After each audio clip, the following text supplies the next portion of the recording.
নমস্কার, সবাই কেমন আছো? আশা করছি তোমরা সবাই ভালো আছো। আজকে আমি বানাচ্ছি চিংড়ি মাছ আলু দিয়ে ঝোল। তোমরা সবাই অনেক রকমের চিংড়ি মাছের তরকারি করো, আমি আমার রেসিপিটা বানাচ্ছি। যদি ভালো লাগে বলবেন, আমার পাশে থাকবেন। আগে আমি দুটো ভিডিও ছেড়েছিলাম আমার নিজের ভয়েসে, তোমরা সবাই অনেক সাপোর্ট করেছিলে, তার জন্য অনেক অনেক সাপোর্ট করেছিলে, তার জন্য অনেক অনেক ভালোবাসা তোমাদেরকে, থ্যাংক ইউ। আমার পাশে এইভাবে থাকবে, এইভাবে সবসময় আমার পাশে থাকবেন। আর চলো আগে আগে কিছু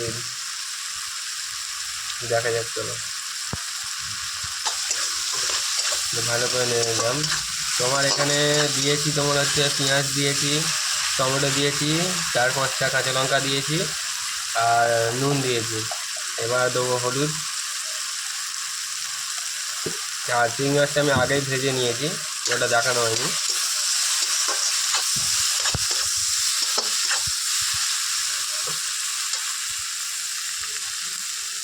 এবার দেবো তোমার লঙ্কা গুঁড়ো,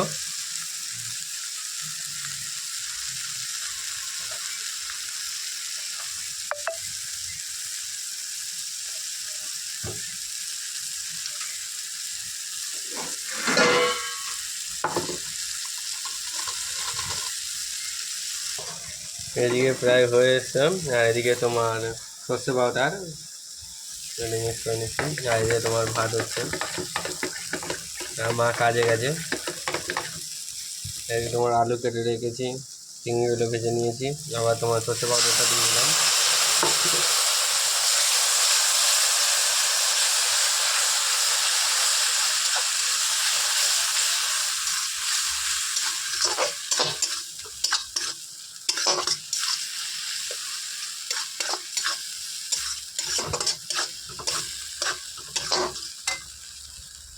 এবার আলুগুলো দিয়ে দেবো আমি।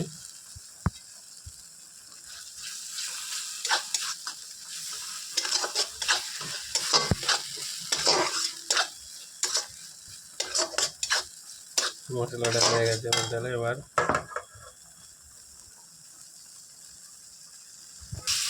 মশলাটা কষা হয়ে গেছে, এবার আলু দিয়ে দেবো। আর আমি অনেকজন বলতে পারে হয়তো পেঁয়াজটা আমি লাল লাল করে ভাজিনি কেন, কারণ চিংড়ি মাছের ঝাল করবো, তো মানে চিংড়ি মাছের তরকারি করবো, চিংড়ি মাছ আলু দিয়ে তরকারি, তাই নিলাম তোমার চিংড়ি মাছের ঝোল, সরি চিংড়ি মাছের ঝোল, আলু দিয়ে চিংড়ি দিয়ে ঝোল। তাই আমি পেঁয়াজগুলোকে আমি লাল লাল করে ভাজিনি।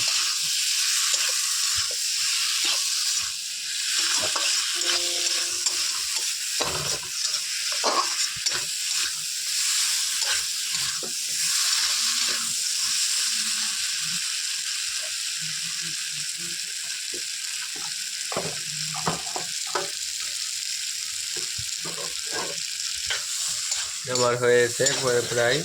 আর অনেকজন বলতে হবে সর্ষে পাউডারটা কেন দিয়েছো, কারণ ঘরে জিরে গুঁড়ো ছিল না, তাই সর্ষে পাউডারটা দিয়েছি। এবার আমি তোমার গরম জল দিয়ে দেবো, কারণ গরম জল দেয়, কারণ সবাই অনেকজন জানে আর অনেকজন জানে না। আর যেহেতু সবাই রান্না করে না ঘরে, মানে সবাই জানে যে গরম জলটা কেন দেয়। তো আমি বলে দিচ্ছি, গরম জলটা দিলে তোমার তরকারিটা করতে তাড়াতাড়ি সুবিধা, মানে তাড়াতাড়ি হয়ে যায়, ওই জন্য গরম জলটা দেওয়া। দেখো গরম জল দিয়েছি বলে এর মধ্যে গরম হতে চালু করে দিয়েছে। আমি তাও একটু জল অ্যাড করবো, হালকা, একদম হালকা জল অ্যাড করবো, বাস।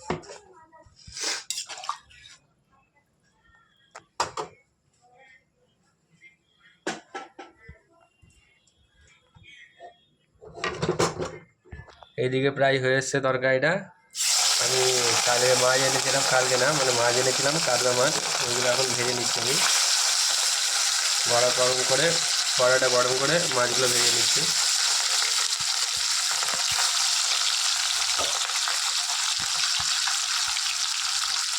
আর কালো কড়াটা হচ্ছে কালো, আমাকে অনেকজন বলেছিল যে তোমাদের কড়াটা কালো। আমি যে কড়াটা মানে নোংরা আছে, আসলে নোংরা না, তোমার কড়ার কালারটাই আসলে কালো, বুঝলে। তোমার কড়াটা হচ্ছে তোমার ইয়ে দিয়ে বানানো, তোমার ননস্টিক দিয়ে বানানো, ননস্টিকের কড়া। আর এই তরকারিটা করছে, এবার সার্চ করে দেখবো ননস্টিকের কড়া, কালো কড়া হয় দেখবে ওই জন্য। দেখো আলুটা সিদ্ধ হয়ে গেছে, ফুটছে, আলুটা সিদ্ধ হয়ে গেছে। এবার এদিকে মাছ ভাজা আমার হয়ে গেছে, মাছটা তুলে নিয়েছি।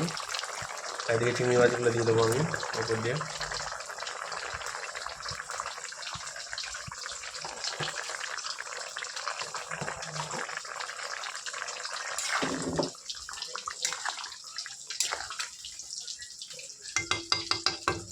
দেখো আমার তরকারিটা হয়ে গেছে।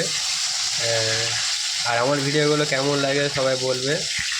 আর আমার কিছু কথা আছে, আমাকে অনেকজন বলে যে তোমাদের ঠাকুরের চ্যানেল, মানে ঠাকুরের চ্যানেল তোমরা ইয়ে নন ভেজ কেন ভিডিও ছাড়ো। মেন হচ্ছে আমরা দেখো বাইরে থাকি, আর দাদাও কাজ করে, সেও মিনিমাম ঘর থেকে বাইরে থাকে। আমার মা কাজ করে লোকের বাড়িতে, চাই আমার মা যেটা পারে সেটাই ছাড়ে। তাই মানে কেউ খারাপ ভেবো না যে আমরা বলেছি বলে। এবার দেখো অনেকজন আছে হয়তো ঠাকুরের ভিডিওতে, মানে ঠাকুরের চ্যানেলে হয়তো মানে নন ভেজের ভিডিও ছাড়ে না, কিন্তু তারাও আসলে খায় কিন্তু। আর আমরা যেহেতু ঘরে থাকি না বাইরে থাকি, তাই হচ্ছে আমাদের ছাড়া। আর মাই ছাড়ে আসলে। এখন আমি আছি বলে আমি করে দিচ্ছি এখন, তার জন্য। যাই হোক, আমি বেশি কথা বললাম না, ভিডিওটা অনেক বড় হয়ে যাবে। আর থ্যাংক ইউ যারা যারা আমাকে বোঝো, তার জন্য অনেক অনেক ভালোবাসা, আমার পাশে থাকবে। আর thank you for watching. Ta-ta, শুভরাত্রি।